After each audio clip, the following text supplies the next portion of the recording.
Selamat datang di channel saya Serangga Gatal. Jangan lupa di like dan subscribe-nya. Oke, kita mulai. Ledakan. Di bawah genggaman Keratua dengan pedang, Pan Xianling bangkit langsung dari tanah. Formasi pembunuhan ke-19 yang menutupi Pan Xianrich juga runtuh sepenuhnya. 9 raja abadi dari 3 kubu, termasuk Tai Zeng dan Sue Hongshan, semuanya pindah ke langit dan melarikan diri ke kejauhan seperti orang gila.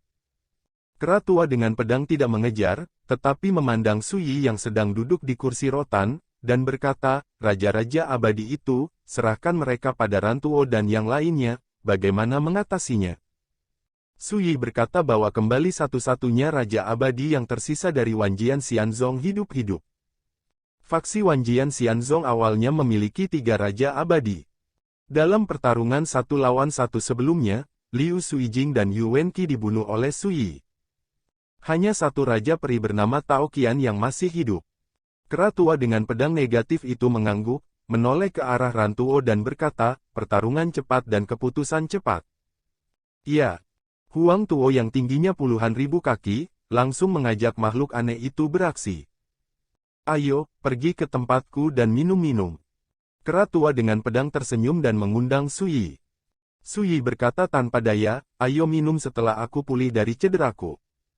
Keratua dengan pedang tertawa terbahak-bahak dan berkata, "Baiklah." Segera, keduanya berjalan menuju kedalaman kabut hitam. Ketika Sui kehilangan minat untuk mengasah ilmu pedangnya, pertempuran berakhir. Seperti yang dikatakan Keratua, akhir dari badai ini telah lama ditakdirkan. Adapun Raja Abadi yang melarikan diri seperti Tai Zeng dan Sue Hongshan, mereka ditakdirkan untuk tidak dapat melarikan diri dari kabut hitam ini.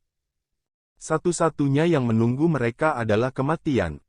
Bukan Keratua dengan pedang tidak mampu membunuh karakter-karakter ini, tetapi menghina karakter seperti itu secara langsung. Sui juga memahami hal ini. Bagaimanapun, sebuah eksistensi yang dapat bersaing dengan Wang Ye dalam kendo jauh sebelum usia keabadian, membunuh raja-raja abadi itu, dan membuat perbedaan. Sedangkan untuk dirinya sendiri, dia secara alami terlalu malas untuk melakukannya satu per satu. Kabut gelap, di rawa-rawa. "Sebelum kamu mati, bisakah kamu memberitahuku, jika kamu ada seperti ini, mengapa kamu ingin melayani Senmu itu?" Raja abadi berdarah di sekujur tubuh dan tampak putus asa. Dia dikejar dan dihentikan oleh sekelompok makhluk mengerikan seperti mayat purba. Sekarang, orang ini masih belum mengetahui identitas Tuan Kaisar. Mayat kuno dengan kepala terbelah terbuka karena terkejut. Sebuah mayat kuno dengan perut tanpa tubuh menjawab, "Bodoh, jika mereka tahu, bagaimana mungkin seseorang menjadi musuh Tuan Kaisar Zun?" "Hei, itu benar. Immortal King, dalam beberapa ingatanku, aku ingat dengan jelas bahwa ini adalah eksistensi terkuat di bawah Taijing. Tapi di mata Kaisar Zun, itu tidak dihitung sebagai kentut." Mayat purba berbisik. Dan percakapan mereka membuat Raja Peri hampir tercengang. "Imperial. Kalau begitu Senmu hanyalah seorang raja abadi, bagaimana dia bisa dianggap sebagai kaisar oleh makhluk-makhluk aneh itu?" Tapi sebelum dia bisa mengerti, sekelompok mayat kuno mengerumuni dan membunuhnya dalam satu gerakan, bahkan memurnikan mayat dan jiwanya. "Hati-hati, jangan merusak harta pada orang ini piala Lord Emperor Zun." Sebuah mayat kuno berteriak, "Bahkan jika Tuan Kaisar Zun tidak peduli, tetapi jika Tuan Rantuo mengetahuinya, kamu harus menghancurkan kepalamu." Black Mist Great Abyss, area terluar dari area terlarang yang diselimuti oleh guntur.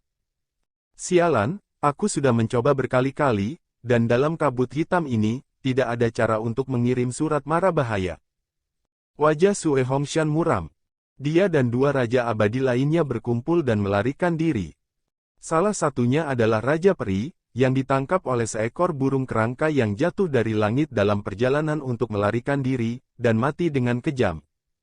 Dan di sepanjang jalan, mereka menghancurkan harta rahasia yang berkali-kali mengirim surat untuk meminta bantuan, tetapi tanpa kecuali, semuanya gagal. Hal ini membuat keberadaan raja-raja abadi tersebut terasa sia-sia. Siapa yang akan membayangkan bahwa di dalam jurang yang gelap dan berkabut di dunia bawah, ada keberadaan Taijing yang terbengkalai? Seorang raja abadi berkata dengan getir, siapa yang berani percaya bahwa makhluk aneh itu patuh pada seorang pemuda seperti Shenmu? Seseorang mengertakkan gigi dengan kebencian, dari awal hingga akhir, ini adalah konspirasi Shenmu itu. Wu Dayuan, untuk menjebak kita sepenuhnya di sini. Mereka adalah raja yang abadi, badai macam apa yang tidak mereka alami. Tapi justru karena inilah mereka sepenuhnya memahami bahwa saat ini benar-benar tidak ada cara untuk bertahan hidup. Penatua Sue, kenapa tidak bicara? Saat berbicara, kedua raja abadi memperhatikan bahwa Sue Hongshan tidak mengatakan sepatah kata pun, dan wajah tua itu sangat muram. Sue Hongshan terdiam lama, lalu dia menghela nafas. Mulai sekarang, aku tidak akan bersembunyi darimu. Sebelum kita bertindak, kepala sekolah pernah membuat tebakan. Spekulasi apa? Kalau begitu Shenmu kemungkinan besar adalah reinkarnasi dari tiran Wang Ye. Tyrant King Knight. Reinkarnasi. Kepala kedua Immortal King terbentur, seperti disambar petir, mereka semua tercengang. Untuk sementara, mereka memikirkan banyak hal, dan ingin memahami banyak hal, wajah mereka berubah, mata mereka menjadi linglung dan hilang. Ya, mereka menemukan jawabannya. Hanya seorang Raja Abadi, mengapa dia memiliki kekuatan untuk membunuh Raja Abadi? Kenapa Keratua bisa patuh? Sederhana karena dia adalah Wang Ye. Apakah penguasa Gunung Taiwu, surga kecil? Apakah Kaisar Malam Abadi yang dulu disebut Alam Abadi dan Kota Pedang? Tentang perbuatannya yang melegenda, bahkan hingga keabadian, masih tersebar di negeri dongeng hingga saat ini, seperti mitos abadi yang terkenal selama berabad-abad, tidak pernah pudar. Tidak heran, tidak heran. Raja Peri bergumam, hatinya menjadi abu. Kali ini, kekalahan itu tidak salah. Raja abadi lainnya marah dan meraung, mengapa Anda tidak memberitahu kami sebelumnya? Anda jelas tahu bahwa dia adalah tiran itu, mengapa tidak pernah mengingatkan kita? Suara itu menyebar ke seluruh dunia, mengungkapkan kemarahan yang mengerikan. Sue Hongshan tampak muram dan tidak yakin, dan berkata, itu hanya spekulasi sebelumnya, bahkan aku tidak menganggapnya serius. Reinkarnasi dari Wang Ye, tapi bagaimanapun juga, itu hanya abadi, siapa yang benar-benar peduli? Ngomong-ngomong, dia juga penuh dengan kepahitan. Bukannya mereka lumpuh, tapi mereka tidak menyangka kali ini ke-9 kubu abadi melakukan operasi pengejaran bersama, begitu banyak raja abadi yang bergabung. Saya tidak bisa membantu peri. Mirip dengan hal-hal seperti itu, melihat beberapa tahun terakhir, siapa yang pernah melihatnya? Ledakan. Di kejauhan, sekelompok makhluk aneh dengan napas menakutkan datang untuk membunuh. Pada saat yang sama, di jalan di depan, sekelompok nyamuk darah bersayap 6 muncul, memenuhi langit. Sue Hongshan dan yang lainnya tiba-tiba berubah warna, dan mereka tidak peduli dengan percakapan itu, dan melarikan diri dengan sekuat tenaga. Namun pada akhirnya, mereka tetap gagal lolos dari pembunuhan ini dan tewas secara tragis satu demi satu. Jika saya tahu lebih awal, saya berjanji untuk berjuang sendiri. Bahkan jika saya mati di bawah tangan Wang Ye, itu masih lebih baik daripada mati di tangan ini. Hantu. Sue Hongshan memiliki beberapa penyesalan. Dia menyesal. Saya menyesali mengapa saya mendengarkan bujukan Tai Zeng dan gagal melawan Suyi. Sudah terlambat untuk menyesalinya. Sekelompok makhluk aneh datang dan membunuh Sue Hongshan. Bawa orang ini kembali. Seekor burung kerangka diperintahkan. Tiba-tiba, sekelompok semut hitam meraung, dan bersama-sama mereka membawa Tao Qian, yang terluka parah dan sekarat dalam koma, pergi. Bunuh. Tai Zeng sangat marah dan melawan Randuo dengan sekuat tenaga. Ledakan. Saat berikutnya, dia ditampar ke tanah dengan tamparan, kepalanya linglung, Venus melesat tepat di depan matanya, dan tubuhnya hampir meledak. Cintan muncul di mata Arada yang seperti danau berwarna darah. Apa sebenarnya basis kultivasimu? Wajah Tai Zeng membiru dan enggan. Dewa dan iblis setinggi 10.000 kaki ini terlalu menakutkan. Dengan kultivasinya di tahap selanjutnya dari alam ajaib, dia tidak memiliki perlawanan sama sekali. Huang Tuo menunjukkan ekspresi kontemplasi, dan berkata setelah beberapa saat, dulu, sepertinya saya juga berkultivasi di Taijing. Berbicara, dia menggelengkan kepalanya dan berkata, sudah terlalu lama, aku baru ingat, sepertinya pergelangan tanganku patah dengan dewa. Taizeng.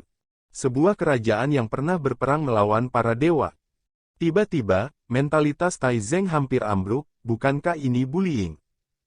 Sayangnya, dibandingkan dengan para dewa, saya masih terlalu lemah saat itu, jika tidak, bagaimana saya bisa direduksi ke titik di mana saya bukan hantu atau hantu? Arada menunduk memandangi rantai hitam yang diikatkan di lengannya, sangat sedih dan pahit. Wajah Taizeng berubah, dan dia berkata, jika aku mengakuinya, bisakah kamu memberiku jalan keluar? Huang Tuo menggelengkan kepalanya, kamu telah menyinggung Tuan Kaisar Zun dan harus mati. Taizeng berkata tercengang, apa itu Kaisar?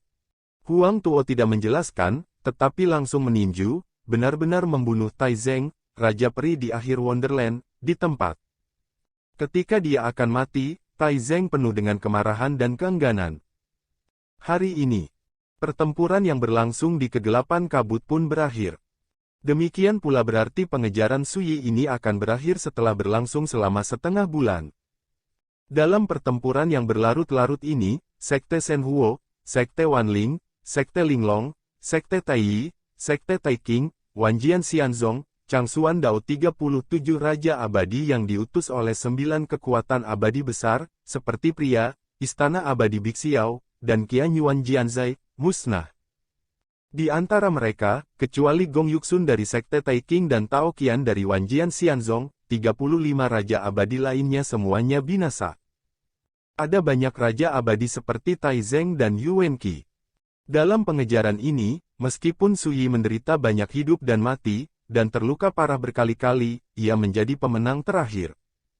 Bahkan kultivasinya telah dipromosikan dari tahap awal alam maya ke tahap selanjutnya dari alam maya dalam latihan hidup dan mati yang terjalin dengan darah dan api. Baginya, operasi penutupan jaring ini pada akhirnya bisa dibilang sukses. Dapat diperkirakan bahwa ketika berita itu menyebar, seluruh negeri dongeng akan terguncang olehnya, memicu gelombang yang tak terukur. Bagaimanapun, lebih dari 30 Raja Abadi tewas dalam pengejaran yang berlangsung selama setengah bulan. Pertempuran berdarah seperti itu telah berlangsung lama di negeri dongeng. Itu tidak pernah terjadi. Di kedalaman kabut hitam, ada medan perang yang hancur. Ada arca Buddha yang runtuh tergeletak di tanah, berbintik-bintik dan patah, tombak yang membusuk tertinggal di tanah, dan gunung yang terbalik, menggantung di udara. Tempat ini mati dan sunyi.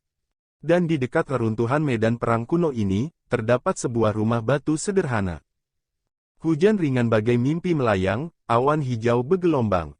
Suyi duduk bersila, mandi dalam cahaya kabur, luka-lukanya pulih dengan kecepatan yang terlihat dengan mata telanjang. Kera tua itu mengeluarkan 2 guci anggur dari rumah batu dan duduk di meja batu di sampingnya. Heterokromatik. Setelah menghilang untuk selama-lamanya, teman lama ini justru berhasil bereinkarnasi dalam reinkarnasi, yang mengejutkannya. Tuanku, jarahan telah dikumpulkan. Di kejauhan, seekor burung kerangka terbang dan dengan hormat mempersembahkan sebuah kotak perunggu besar. Kera tua dengan pedang berkata, pergilah, aku tidak akan memanggilmu lagi, jangan ganggu aku lagi. Iya. Burung kerangka melebarkan sayapnya dan terbang menjauh. Tidak lama kemudian, Suyi terbangun dari meditasinya. Kera tua dengan pedang negatif segera mengambil sebotol anggur, menyerahkannya ke udara, dan berkata, ayo, minum. Suyi menerimanya sambil tersenyum, mengangkat kepalanya dan minum, dan berkata dengan heran, apakah ini, Golden Wind Brew, yang kutinggalkan bersamamu kembali kemudian? Pedang negatif kera tua tertawa dan berkata, tepat. Setelah dia mengatakan itu, dia juga minum banyak, dan kemudian berkata, pada awalnya, kamu menyimpan 130 toples anggur, dan sekarang hanya ini pergi. Sudah 2 altar, dan saya enggan meminumnya, saya hanya berpikir bahwa jika Anda datang lagi suatu hari nanti, saya akan meminumnya bersama Anda. Suyi tersentuh. Tahun-tahun abadi telah berlalu, dan dunia telah lama mengalami perubahan. Selanjutnya, keduanya mengobrol dengan gembira sambil minum anggur dan mengobrol tentang masa lalu. Segera, kera tua pembawa pedang itu bertanya, pedang yang kamu gunakan untuk mengalahkan Yuwenqi adalah kekuatan reinkarnasi. Su Yi mengangguk dan berkata, "Ya." Di istana bawah tanah Weng Xuan di reruntuhan Akademi Yongye, dia pernah memilah pencapaian kendo yang dia kuasai di masa lalu dan menciptakan gerakan pedang yang paling cocok makna mendalam dari reinkarnasi, yang disebut diam dalam sesaat. Trik ini digunakan saat mengalahkan Yuan Qi sebelumnya. Ini juga merupakan pedang terkuat yang dia miliki saat ini. Tentu saja, kamu telah menguasai reinkarnasi. Si kera tua dengan pedang itu terlihat aneh, dapat disimpulkan bahwa Anda telah menjadi sasaran para dewa. Su Yi tersenyum dan berkata, untuk saat ini, para dewa yang tinggi di atasku tidak dapat membantuku. Swordsman tertawa terbahak-bahak, dan berkata, karena mereka berdiri terlalu tinggi, mereka terikat oleh aturan dan ketertiban dan tidak bisa datang ke dunia.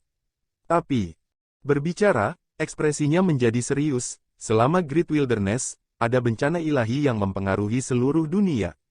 Pada saat itu, kekuatan para dewa muncul di dunia, itu akan memicu malapetaka terhadap semua orang di dunia. Pada saat itu, kecuali beberapa orang yang melarikan diri dari alam abadi terlebih dahulu dan pergi ke Sungai Era, yang lain di dunia ini hampir dibantai.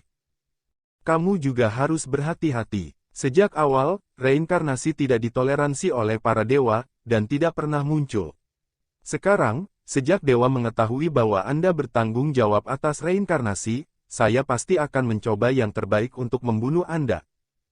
Su Yi tidak bisa menahan diri untuk tidak berkata, kamu mungkin belum tahu, kehendak para dewa telah menembus dunia peri.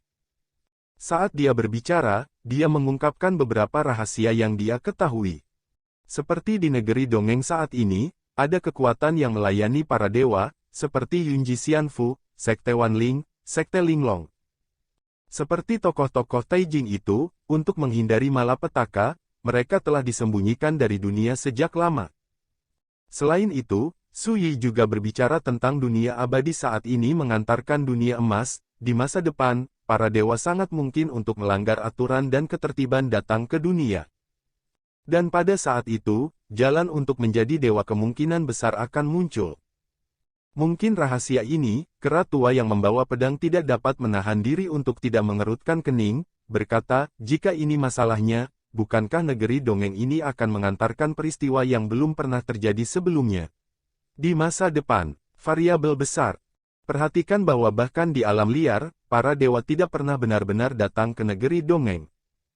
Jauh lebih dari itu, sekarang di luar 9 jalan surgawi di alam abadi, iblis-iblis eksotis itu akan bergerak, menunggu saatnya. Su Yi menyesap anggur, aku punya firasat bahwa ketika perubahan drastis seperti itu terjadi, seluruh negeri dongeng akan terjerumus ke dalam kekacauan yang belum pernah terjadi sebelumnya. Pada saat itu, para dewa akan datang ke dunia, mungkin untuk membunuhku. Tetapi dengan cara yang sama, pasti akan ada cukup kesempatan untuk menjadikan karakter Taijing sebagai dewa. Bisa dibayangkan orang-orang tua yang bersembunyi hari ini tidak akan melewatkan kesempatan ini. Berbicara, Su Yi mengangkat matanya untuk melihat kera tua itu, tentu saja, untukmu dan aku, ini juga kesempatan langka. Seberkas cahaya muncul di mata kera tua dengan pedang, dan dia menghela nafas, tapi sama, pada waktu itu, dunia negeri dongeng pasti akan jatuh ke dalam kekacauan dan pertumpahan darah yang belum pernah terjadi sebelumnya. Di antara mereka, saya tidak tahu berapa banyak orang yang tidak bersalah akan terpengaruh. Su Yi terdiam. Segera, Su Yi mengeluarkan kulit binatang emas, menyerahkannya kepada kera tua dengan pedang, dan berkata, ini adalah harta yang saya peroleh belum lama ini. Ini berisi rahasia menjadi dewa, mari kita lihat. Berbicara, dia menjelaskan secara singkat situasi kulit binatang emas.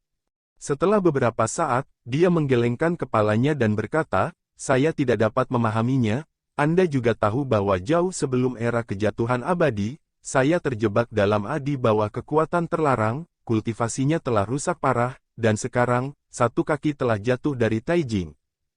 Dan misteri menjadi dewa yang tercatat dalam kulit binatang emas ini hanya dapat dipahami di Taihejing tingkat kedua dari Taijing.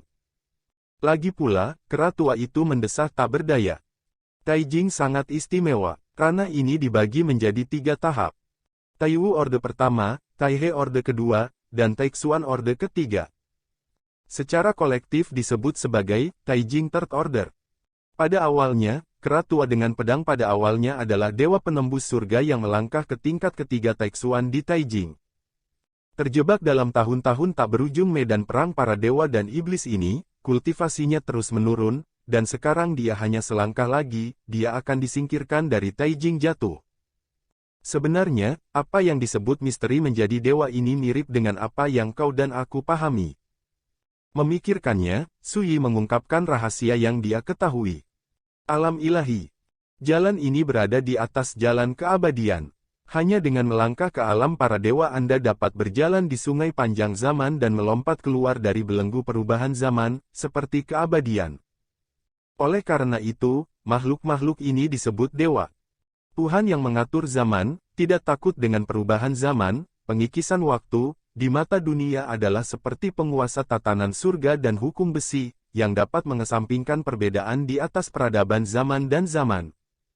Alasan mengapa mereka yang menginjakkan kaki di alam para dewa bisa begitu kuat adalah karena mereka telah memadatkan ketuhanan dari hukum zaman dan membangun dewa posisi. Ada 3 langkah untuk membuktikan Tao dan menjadi dewa. Nyalakan api, padatkan ketuhanan, dan bangun posisi dewa. Tidak heran jika kera tua juga mendengar tentang rahasia ini. Tapi rahasia yang dibicarakan Sui selanjutnya membuatnya tergerak. Saat ini, dapat dipastikan bahwa para dewa di langit sebenarnya takut terancam oleh statusnya sendiri, dan jatuh dari singgasana tinggi ke dunia. Sui berkata, mereka juga takut akan reinkarnasi, karena kekuatan reinkarnasi dapat sepenuhnya menghilangkan tatanan zaman. Dan semua ini berarti bahwa sekali ketuhanan yang dimiliki oleh para dewa diambil, posisi dewa diganti, dan dia akan dirobohkan dari dunia. Mendengar ini, si kera tua mau tidak mau kaget, dewa juga takut. Kenapa begini? Sui dengan sabar menjelaskan, secara sederhana, pada tingkat para dewa, ketuhanan dan posisi dewa terbatas, dan alasannya terkait dengan panjang sungai. Di sungai panjang zaman, ada banyak peradaban zaman, besar dan kecil. Hukum ketertiban yang terkandung dalam peradaban setiap era hanya dapat memungkinkan sekelompok kecil orang untuk memadatkan ketuhanan dan menempa posisi ilahi. Dalam hal ini, jika orang lain ingin menjadi dewa, mereka pasti akan mengancam mereka yang kuat yang telah menjadi dewa. Lagi pula, untuk memadatkan kepribadian ilahi dan menempa posisi ilahi, keduanya harus dimulai dari hukum zaman. Dan sebagian besar aturan zaman di sungai zaman sudah lama dikuasai dan diduduki oleh mereka yang sudah menjadi dewa, yang rela memberikannya ke atas. Kera tua dengan pedang itu tidak yakin, dan bergumam, tidak heran ini masalahnya, bagi para dewa itu, para praktisi yang menginjakkan kaki di Taijing hanya selangkah lagi. Itu bisa menjadi dewa, jadi ancamannya juga yang terbesar. Dia mengerti. Seketika, mata kera tua itu tiba-tiba menjadi aneh, dan berkata, jika kamu mengatakan itu, bukankah situasimu lebih berbahaya? Ancaman kekuatan reinkarnasi bahkan lebih menakutkan, dan itu dapat sepenuhnya menghilangkan dewa-dewa dari tatanan zaman itu. Biarkan mereka jatuh dari singgasana mereka yang tinggi. Sui berkata, mengapa menurutmu situasi para dewa itu lebih berbahaya? Kera tua dengan pedang mengangkat kepalanya dan tertawa keras, berkata tentu saja. Selanjutnya, keduanya membahas beberapa hal terkait menjadi dewa. Setelah itu, Sui bertanya, apakah kamu kenal Luo Changning? Hampir tidak ada seorang pun di dunia ini yang mengetahui bahwa kera tua berpedang itu merupakan sosok Taijing yang selamat dari zaman Taiyuan, dan pada zaman Taiyuan ada prestise yang menghancurkan bumi. Dulu, Wang Ye juga menanyakan beberapa hal yang berkaitan dengan periode Taiyuan dengan kera tua dengan pedang, dan mendapat banyak manfaat. Tahu. Pedang negatif kera tua berkata tanpa ragu, Luo Changning jauh lebih awal dari waktuku untuk membuktikan Dao Taijing, dan termasuk dalam kelompok Master Taijing yang bangkit di awal era Tai Huang. Salah satunya, bernama Changning Sword Emperor, adalah salah satu dari 4 kaisar pedang paling terkenal di seluruh era Tai Huang. Sui tidak dapat menahan diri untuk tidak terkejut, dan berkata, saya tidak menyangka orang ini memiliki reputasi yang begitu mempesona. Bagaimana ilmu pedang Anda dibandingkan dengan miliknya? Kera dengan pedang tiba-tiba terdiam. Setelah beberapa saat, dia berkata ada desas-desus bahwa ketika Luo Changning berada di puncaknya, itu menarik perhatian para dewa dan berusaha mencegahnya menjadi seorang dewa. Dari sudut pandang ini, aku tidak sebaik dia. Sekian dulu dari Mimin. Terima kasih.